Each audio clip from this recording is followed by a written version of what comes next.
In 1983, a young upstart league that would challenge the NFL and eventually sue them for acting as a monopoly held their very first championship when the United States Football League, better known as the USFL, held their championship in Denver, Colorado, where the Philadelphia Stars took on the Michigan Panthers in their attempt to upstage the Super Bowl. Learn all about it today on Daily Sports History.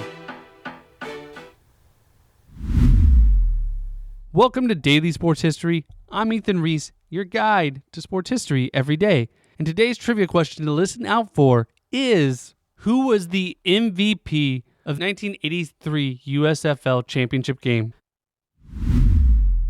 Now, the USFL is a very unique league, and there's a great story about it done by 30 for 30 called Small Potatoes. If you want to dive into the whole league, and we will do an episode in the future about the whole league, we're just going to focus on the 1983 season and specifically the first championship game. Now, the league started around the idea from David Dixon, who was a huge supporter of the New Orleans Saints and helped get them to New Orleans and build the Superdome. And his love for the game grew even more as he noticed that fans wanted even more football. And there was a huge time in the spring where there was nothing football related going on. The draft wasn't what it was today. Free agency wasn't around. And so that time between was a football wasteland where players were training, practicing, but we didn't see that as fans. We all wanted more football. And he had noticed that other leagues that had attempted to challenge the NFL, well, they played in fall as well, such as the American Football League and the World Football League. But both failed as they went head-to-head with the NFL. Now, the American Football League was able to merge and keep some teams, but the World Football League crumbled. Now, there were many challenges, and one of the biggest challenges is finding money to start the league. Now, they announced they were going to have the league, and luckily, they were able to get some TV contracts to help boost the revenue going into that first season. They signed a $13 million deal with ABC and ESPN for 1983, and this would have nationally televised games, which was a huge boost, and one of the biggest challenges to growing a league is having those games on TV, especially back then before the internet and what was on TV, you had to watch because that was all we had. We didn't have anything on demand. Now, there were many challenges as owners of these teams that were started, as there was 12 teams. Some of them dropped out or got involved in other things and had challenges finding stadiums and being able to support a team because it did cost a lot of money. And they were really going in on challenging the NFL, putting money into it, because the more money they put in, the better players they would have, and having better players meant a better product on the field. And that was their main thing. They needed to make sure they had as good a product as the NFL. And they made that statement clear when they signed the Heisman Trophy winner Herschel Walker, who was a junior at the time and a 3-time All-American, to a 3-year, $5 million contract. To put that into context, John Elway that year got a $5 million 5-year contract. Now, they did have some different rules compared to the NFL to kind of help to stand out from the NFL, making it their own game. And one of the biggest ones was they had a 2-point conversion after a touchdown, which we all know today, but it wasn't a thing in the NFL until 1994. And they also allowed the option to use a kicking tee for extra points and field goals. And the clock would stop on first downs within the last 2 minutes of each half, something, again, that was adopted by the NFL. And they also included intentional and unintentional passing interference. And they used a ball that was 3/8 inch shorter than the NFL ball, which allowed for better grip by quarterbacks and receivers and running backs. And one thing they really pioneered was they actually had an 18-game schedule opposed to the NFL, who at the time only had 16. And as of this recording in 2024, the NFL is trying to get to 18 that the USFL did. So they went into the season with 12 teams in 3 divisions. They had the Atlantic Division, which featured the Philadelphia Stars, Boston Breakers, New Jersey Generals, and the Washington Federals. In the Central Division, they had the Michigan Panthers, the Chicago Blitz, the Tampa Bay Bandits, and the Birmingham Stallions. And in the Pacific Division, they had the Oakland Invaders, the Los Angeles Express, the Denver Gold, and the Arizona Wranglers. And the way the playoffs worked for this was that the division leaders would get an automatic bid into the playoffs, and then one wild card would make it into the playoffs from either division. So the Philadelphia Stars won the Atlantic Division, the Michigan Panthers won the Central Division, and the Oakland Invaders won the Pacific Division, with the Chicago Blitz winning the wild card, setting up the first USFL playoff, where the Philadelphia Stars took on the Chicago Blitz in a game that went into overtime on July 9th,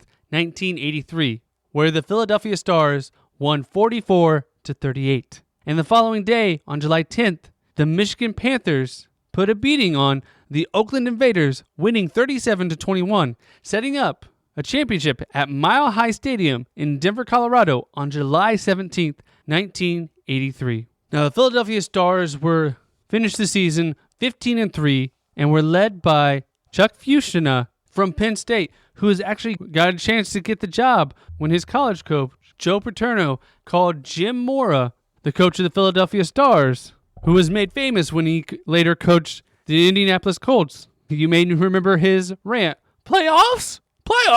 But they also had MVP of the league that year, Kelvin Bryant, who had 1,400 yards and 16 touchdowns. That's more touchdowns than even their quarterback threw that year at 15. And they came into the game as the number one team in the entire league, as they weren't a great offensive team, but their defense was dynamite, being led by future Hall of Famer Sam Mills at linebacker. And they would face off against the Michigan Panthers, who were coached by Jim Staley, who had been a position coach with the Atlanta Falcons previously. And they were led by their quarterback, Bobby Hebert, out of Northwestern State University, where he was 100% Cajun. Now, Cajun, if you don't know, is common in Louisiana. It's a dialect and an accent that's very hard to understand. If you've ever seen the movie Waterboy and the character of Farmer Fran that you can't understand, who's always like, yeah, that's kind of Cajun. Now, Cajun is more understandable, but it's still very hard to understand, almost to the point where they are speaking English, but we can't understand it. But he was a big quarterback with a huge arm, standing 6'4", could throw the ball across the entire field, and he showed that off, throwing for over 3,000 yards and 27 touchdowns, being named the USFL's most outstanding quarterback, being the touchdown leader for the entire league. And the running back room was led by Ken Lacey, who ran for 1,000 yards. But their defense was led by John Crocker, who had an outstanding season with 28 sacks. Just for reference, the record in the NFL is only 22. Now, he did have an extra game, but still, that's a huge amount of sacks. Now, the game was held the week after the previous week's playoff games in Denver, Colorado. Now, the reason they chose Denver was it was a more centralized location compared to the other places. As you have the West Coast and East Coast, kind of their location was the only one in the middle of the country was either Chicago or Colorado. So they chose Colorado. And they had gotten access to Mile High Stadium, so they had a huge capacity for the crowd. Now, at this time, the Super Bowl was not the Super Bowl like we know it today. Just to give you a reference, the halftime show at the 1983 Super Bowl was a marching band. So it still hadn't grown to the heights that it was today. Although they still got over 46 million people watching the game, it still hadn't reached the heights of it that we know of the Super Bowl that makes it basically a sports holiday today.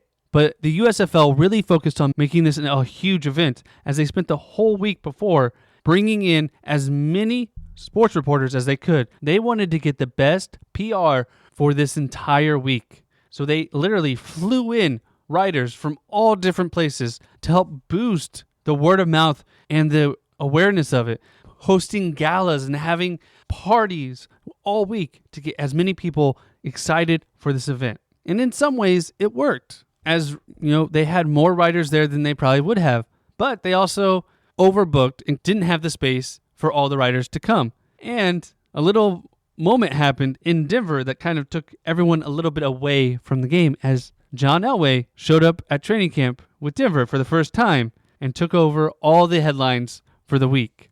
But that didn't stop them from getting almost 60,000 fans to show up to Mile High Stadium on a gorgeously beautiful day for their championship game on July 17th. And they had skydivers land in the stadium before the game. Cheerleaders, the Denver Gold, the Michigan Panthers, and the Philadelphia Stars were performing choreography routines throughout. And great trumpeter Al Hirt performed the national anthem before the game, making it as big a spectacle as they could. But the biggest thing they wanted was a good game, as the previous Super Bowls were bad games, blowouts, and they weren't close at all. People lost engagement in it. But they wanted a great game, and that's what they got. The Panthers jumped out to a lead, 17-3, that they kept for 3 quarters after Hebert threw 2 touchdown passes earlier in the game.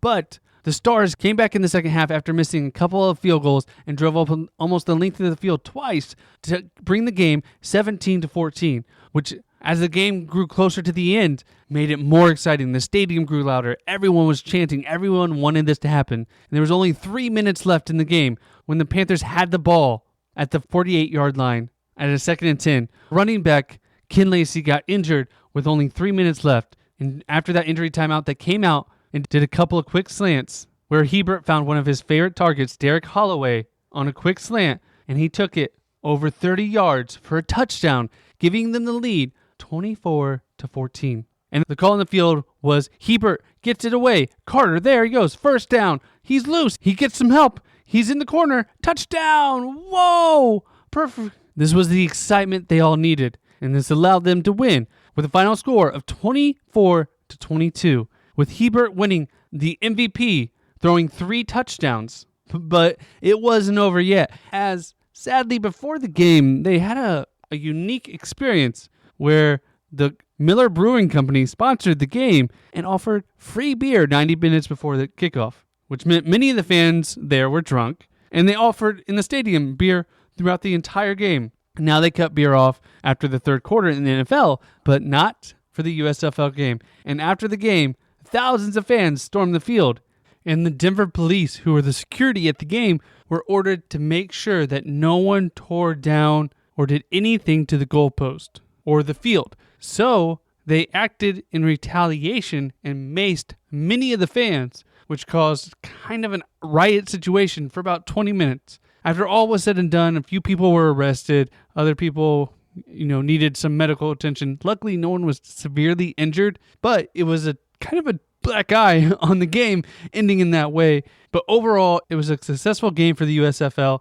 But sadly, due to some changes throughout the years, the league did fold after 3 seasons. But it had some exciting moments and had some great players. And it was a quality league, and I really wish it would have stayed around. But luckily, we are getting a new iteration of it. The USFL and the XFL combined to the UFL that we had this year, to some positive movements as a spring league, and maybe will continue in the future. But this championship was a unique one and a great moment in sports history. And if you like this, please leave us a review or message us on our website, dailysportshistory.com. We'd love to hear from you, and if you have a topic or a sport you'd love us to cover, please let us know. We would love to do that for you. And come back tomorrow for more Daily Sports History.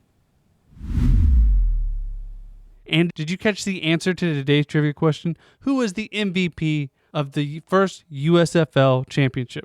Bobby Hebert, the quarterback for the Michigan Panthers, who threw 3 touchdowns in the game.